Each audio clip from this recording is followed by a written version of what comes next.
we're going to continue our discussion on physical applications for integration.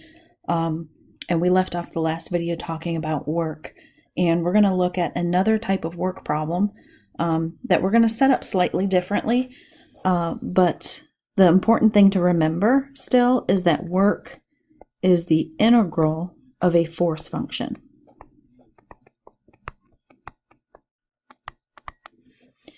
And force is very often measured in, if we're using US units, the units could be pounds. If we're using metric units, if we're measuring it in metric units, you will very often see newtons.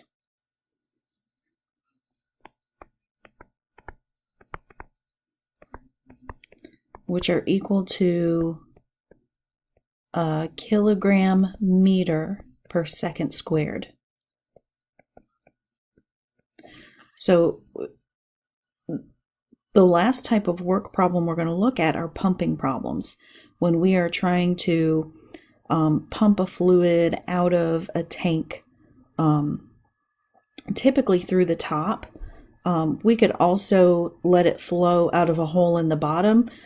It would still require the same amount of work. The only thing different would be who is doing the work. And we're really not concerned with who is doing the work. We just want to know how much work is done.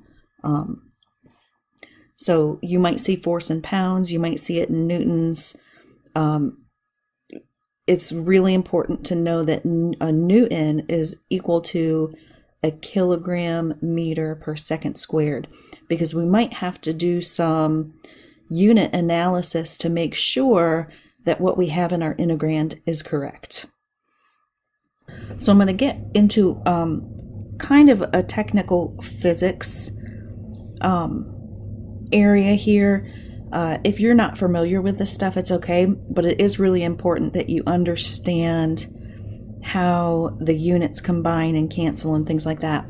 So remember, force is equal to mass times acceleration. That is our ultimate goal for inside of our integral. But then we also talked about mass being density times volume. So we can break this down even further and say force is density times volume times acceleration.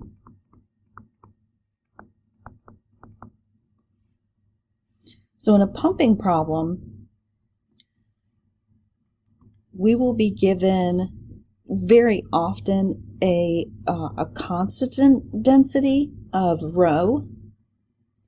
The acceleration we're going to use is acceleration due to gravity. And then for the volume, we're going to see when I draw a picture here in just a second. Volume are our three dimensions multiplied together typically. And usually the surface area of our fluid stays constant, or we could at least come up with some formula to figure out what surface area of the fluid is. And then we're pumping it a certain distance. So we have a distance function, or more commonly you'd see this as a height function. So that is like the surface area of the fluid that we're pumping, the shape of the surface area, and how we would calculate its area.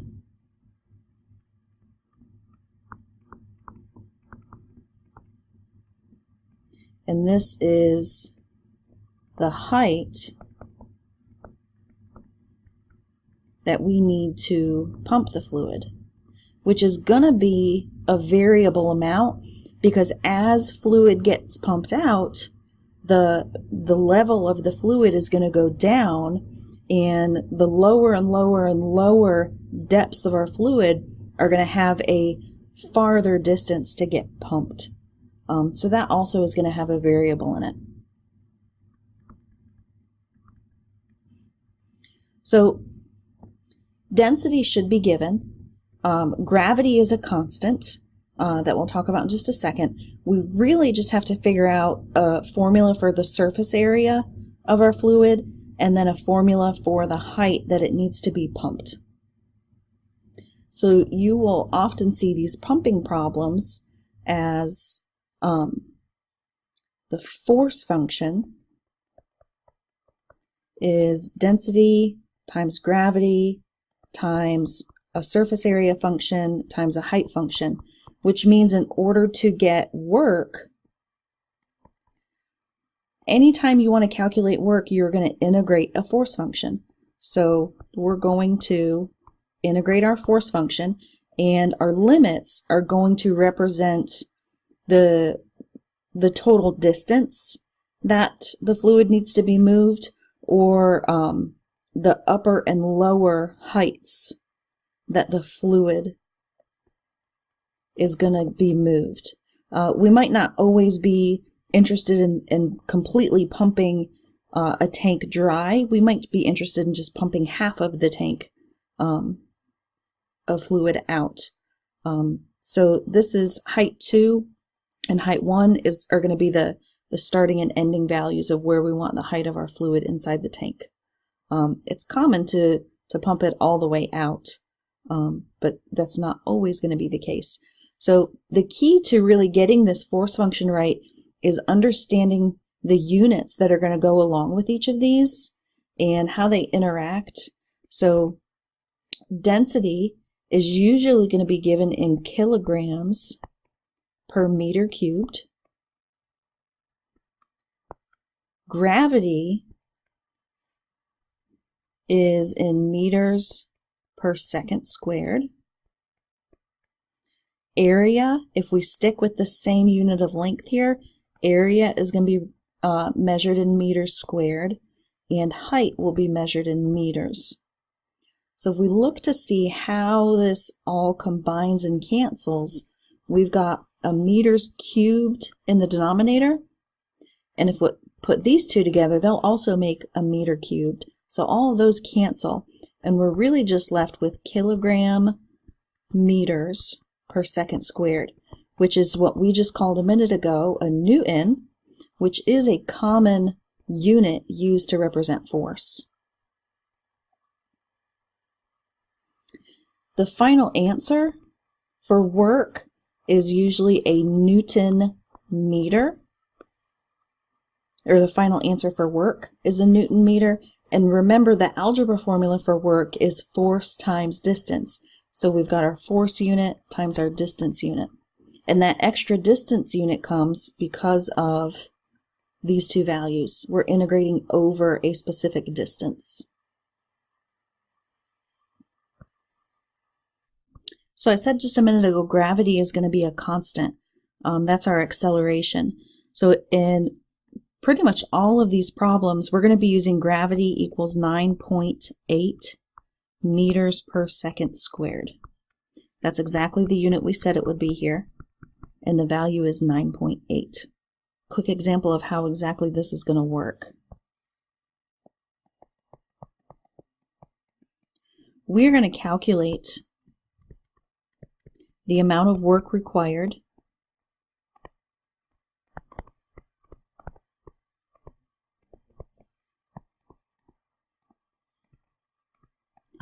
to empty an upright cylindrical tank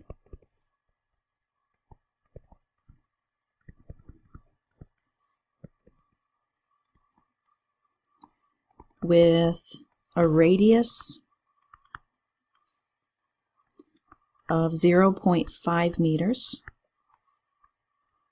and a height of 1 meter.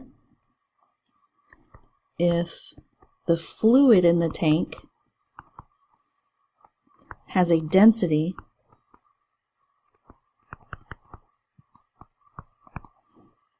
of 1,000 kilograms per meter cubed. Now that's the typical density of water. It's possible you'll be asked to do a problem with a different fluid. If so, the density will be given to you. But the important thing is that is our density for water in this example, and it's exactly the unit we said it would be, kilograms per meter cubed. So this tank, we've got an upright circular cylinder, so it looks like this. We've got a radius of 0.5 meters, a height of 1 meter, and we want to completely empty it. It starts off completely full. We want it completely emptied. So if you consider what just one layer on the surface of that body of water is going to be, it's going to be a circle, and it's going to remain a circle all the way down. When we pump this water out, the only thing that's going to change is the height, but we will always have a circle with a radius of 0.5 meters. So that's the surface area that we talked about earlier. We need to know what the shape of the surface of the fluid looks like. So we're working with an area function of a circle, which is pi r squared, and our radius is a half, so pi times 0.5 squared, or 0.25 pi. We are looking at a density of 1,000 kilograms per meter cubed. And by the way, this area would be in meters squared because I squared something that had meters in it. Gravity is 9.8 meters per second squared. And then the last thing we need to figure out is a height function. And we want to set up this function in a way that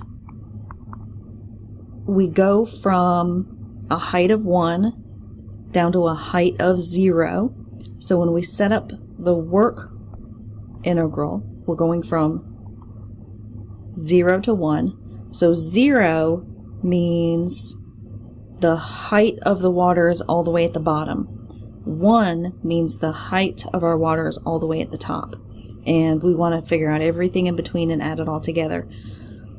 When the problem starts, the water is at the top, and then it goes down from there. So we're losing height.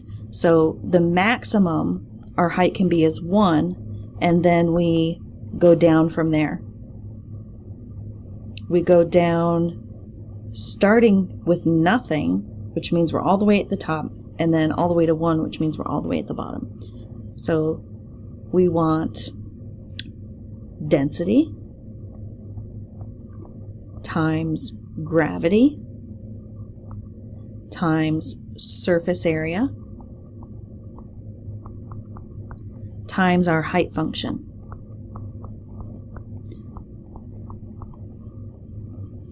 If you plug in, so this, what we have in the integrand here represents force. And if you just think about what makes sense, if the height of the water is at 1 and you plug 1 in, you're going to get 0 here. It takes practically no force at all to skim off that top layer of water because it's all the way at the top. What takes the most work is the bottom layer, which is down at a height of 0. If you were to plug in 0 into this formula, you would have the maximum amount of force because you'd be doing 1 minus 0 for the height function and spanning all the numbers in between. So if we had a layer at 0.9 and you plug in 0.9 for x, it only has a 1/10 of a meter to get pumped out. It only has a 1/10 of a meter that we need to move that water to get out of the top. So 1 minus 0.9 is a 1/10. So it makes more sense that the layer at the top is easier to pump out and the layer at the bottom is harder to pump out. It takes more force, it takes more effort, or it takes more work. So that's why this subtraction is backwards, because the top is the easiest and the bottom is the hardest. The actual integration for this is really simple because a lot of this are just constants. So we can go ahead and multiply the 1,000 times the 9.8 times the 0.25 pi and move them really all to the front of our integration because it's just a coefficient. Really the only thing in here that is represented by a function is the height function. So that piece we're going to leave inside the integral to actually integrate, and that'll be really easy to integrate. All the rest of this stuff I'm just going to scoot it out to the front because it's a coefficient and it won't affect how we do our integration.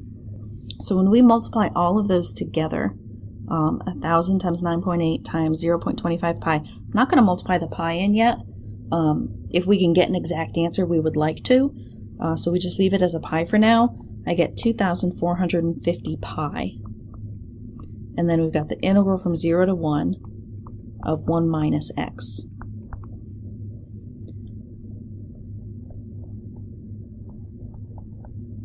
Now the antiderivative for 1 is x. The antiderivative for x is 1/2 x squared. And we need to evaluate from 0 to 1. If we plug in 1, we're inside these parentheses, we're going to get 1 minus 1/2.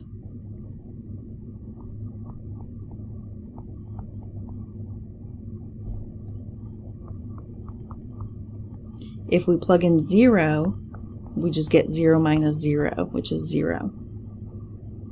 So the total for inside the brackets is just going to end up being 1/2. So our final amount of work is half of 2450 pi, or 1,225 pi. So that would be the best or exact answer. We could also approximate this. Just ask our calculators what 1,225 pi is. And I've got about 3,848. Now remember the units on this. Work is force times distance.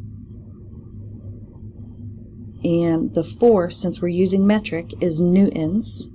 And the distance, or the height, that we were moving the water out is in meters. So this is in Newton meters, which you will also learn one day. It's really not important for this class, but Newton meters is the same as joules.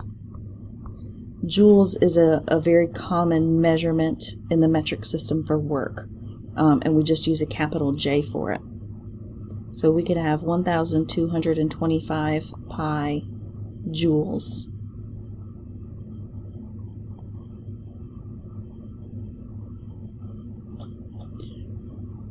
Let's look at what would happen if we didn't want to empty the entire tank.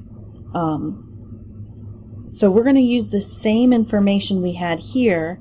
It's the same density, gravity will stay the same, radius is the same, so our surface area is the same.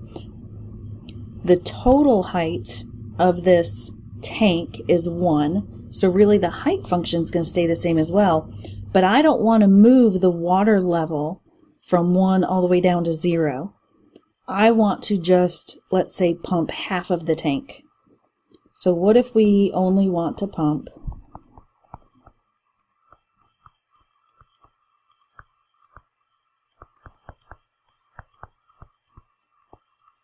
half of the tank out?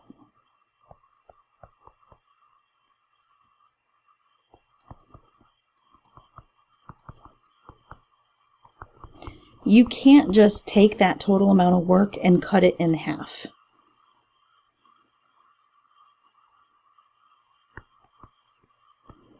So we want to know how much work is actually required for this.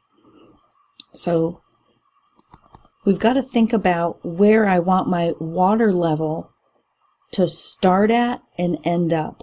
So our water level starts at 1, and remember that's the layer that requires the least amount of work because it's all the way at the top, and we could literally just kind of skim that top layer off with no work at all.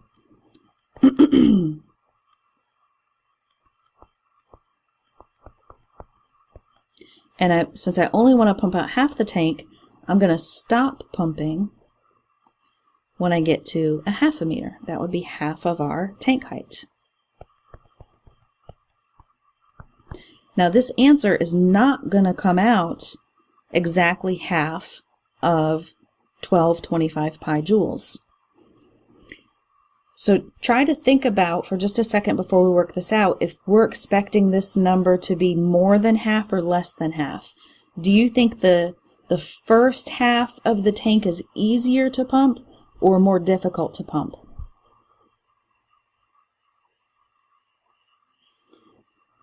In reality, the top half of the tank is actually easier to pump because it has less distance to be moved. The bottom half of the tank is going to be much more difficult to pump because it's got a farther distance to get moved.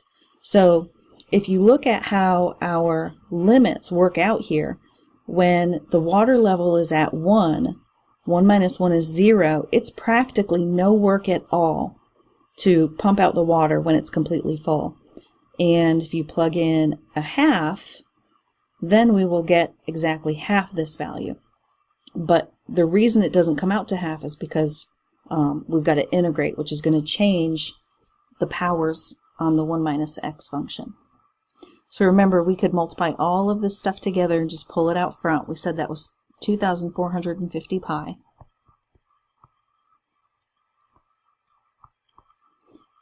And all we really have left to integrate is the 1 minus x. So the antiderivative we said was x minus a half x squared. And we just want to integrate this from a half to 1. If we plug in 1, we did that in the last problem. We said we'd get 2450 pi times 1 minus a half. But now we're not plugging in 0 and just getting 0 for the second part of the evaluation. We're stopping the pumping when the height of the water is at a half. So if we plug a half in now, we're going to get a half minus, well, a half squared is a quarter, and then half of that again is an eighth. So we get a half minus an eighth. So we're going to work out all those fractions and then multiply it by our 2450 pi. 1 minus a half is a half. A half minus an eighth is 3/8. This actually turns out to a total of just 1/8 inside those brackets. The top half of the tank only requires 1/8 of our coefficient there. The whole tank was half. We ended up with a half there. This time we just have an eighth. So that's definitely not half of the original. So an eighth of 2450 is 306.25.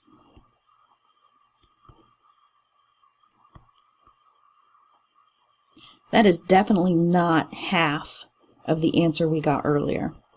It's not half of 1,225 pi. What actually takes the most amount of work is if we pump out the bottom half of the tank.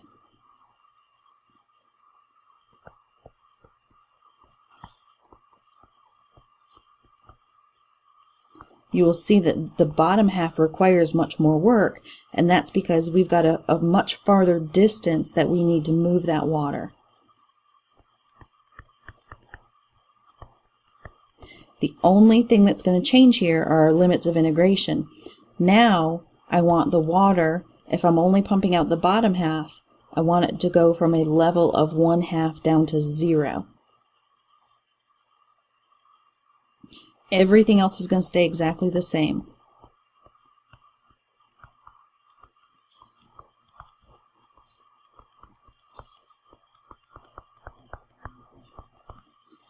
Which means we can still pull that coefficient out front. We're only having to integrate the 1 minus x. The antiderivative is x minus 1/2 x squared.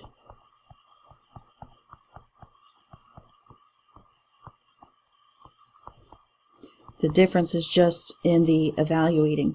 So if we plug a half in, inside those parentheses,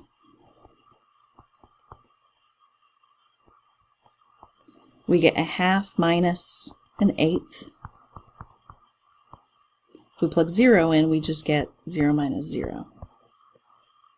So a half minus an eighth turns out to be 3/8. So 3/8 of the 2450 pi is required for the bottom half. Only 1/8 of the 2450 pi was required for the top half. So it takes 3 times as much work to pump out the bottom half as it does the top half. So if we go ahead and multiply this out, we get 918.75 pi joules. So it takes triple the amount of work to do the bottom half as it does the top half. And that's because we're trying to pump this out of the top of the tank. The farthest anything in the top half would have to go is a half a meter. But in the bottom half, that bottom layer has to go a full meter to get up out of the tank. So it's going to require much more work. Now the only variation you're really ever going to see in this problem is your area, your surface area. This specifically is surface area or area for a circle. Because our tank is a cylinder, we have a circle for the surface area. Now your tank could be a rectangle or a square or anything like that, and you just have to adjust what area function you're using. Also, your height function, it's possible that your tank height is bigger than 1, so you would use a different number here on your height function. The minus x will stay the same because we're starting off with the fluid at the top and then it's decreasing from there, so that will make it decrease. I want to run through one more example really fast. I'm not going to break it down into all these little pieces like I did the last one. I'm going to go through this one much quicker. We want to find the work required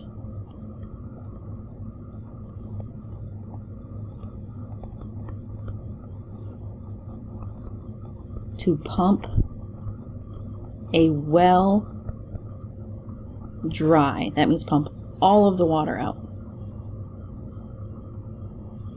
If the cross section is a 2 meter by 3 meter rectangle, the depth of the well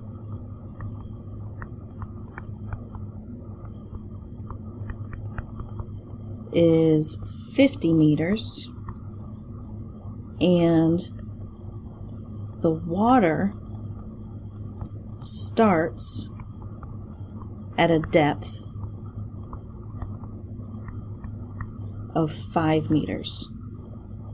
So if you think of like a wishing well, or probably the well at your house would not be this shape or have the same scenario, but with a well, the water is very rarely all the way to the top of the well. It's usually several feet or even farther below the top of the well. Otherwise you'll have some flooding around it. So the water is not all the way to the top. This is just regular water, so our density is going to be 1,000 kilograms per meter cubed. Since we're using metric, gravity is 9.8 meters per second squared. Now the surface area stays constant here. It's always a 2 meter by 3 meter rectangle, which for rectangles all we have to do is multiply length times width.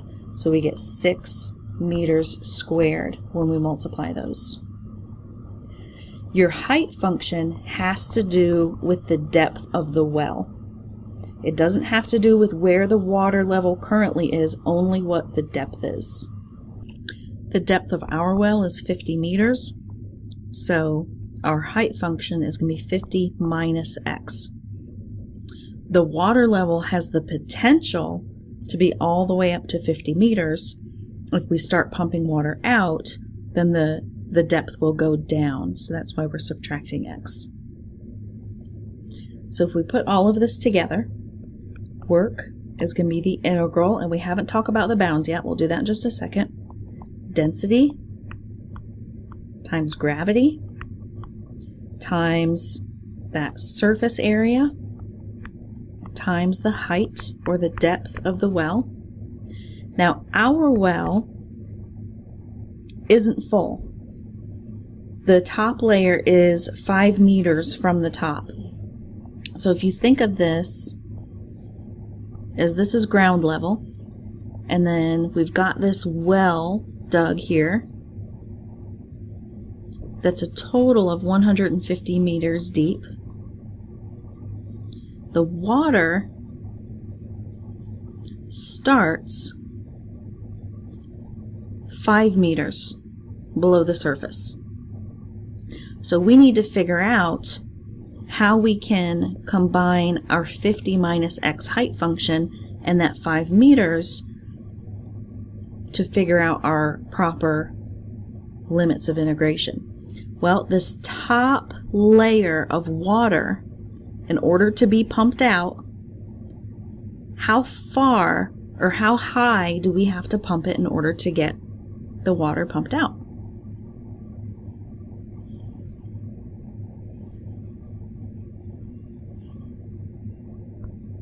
It only has to be pumped out 5 meters. That means we want the answer to this to be 5.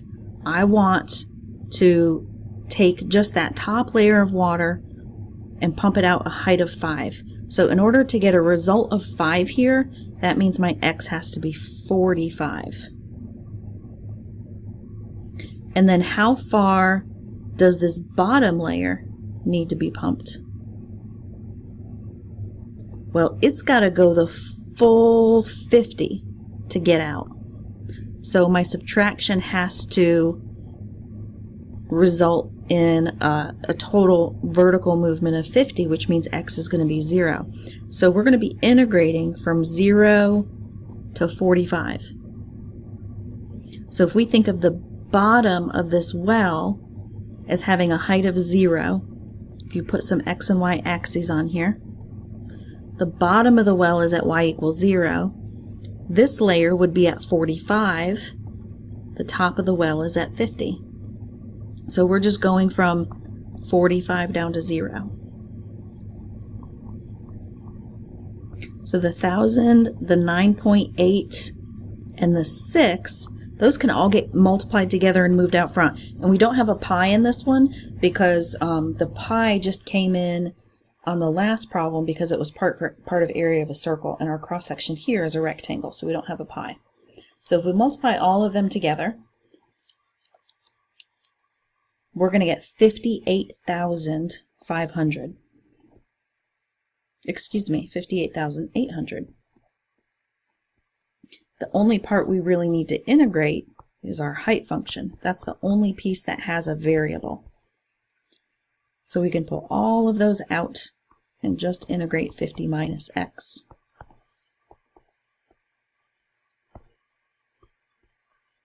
Well, the antiderivative of 50 minus x is 50x minus 1/2 x squared. We want to evaluate that from 0 to 45. So if we plug 45 in,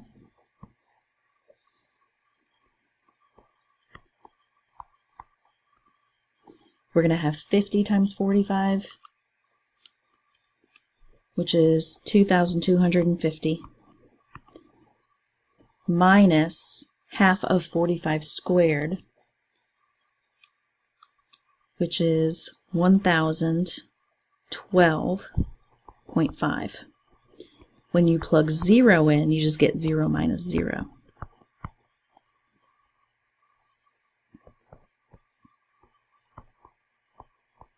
So now we just need to subtract 2250 minus 1012.5, and and we get 1,237.5, and then we'll multiply that into those coefficients that we bundled together and pulled to the front, 58,800, and we get a huge number. It looks like 72,765,000 joules. But also, if you think about this,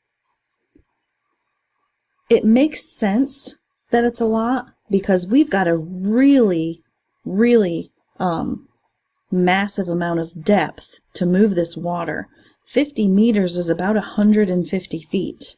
And then also the cross section for the top of our well, we said it was 2 meters by 3 meters, but that's about 6 feet by 9 feet. I know that's not realistic for a well, but 6 feet across, 9 feet wide, that's 54 square feet of surface water that has to get pumped up every single time. And that water has a density of 1,000 kilograms per meter cubed. So we're working with some really big numbers. In actuality, this example that I just made up is really big. This well is obviously not realistic, but if you do think of how big that thing is, it is a very large well and contains a lot of water.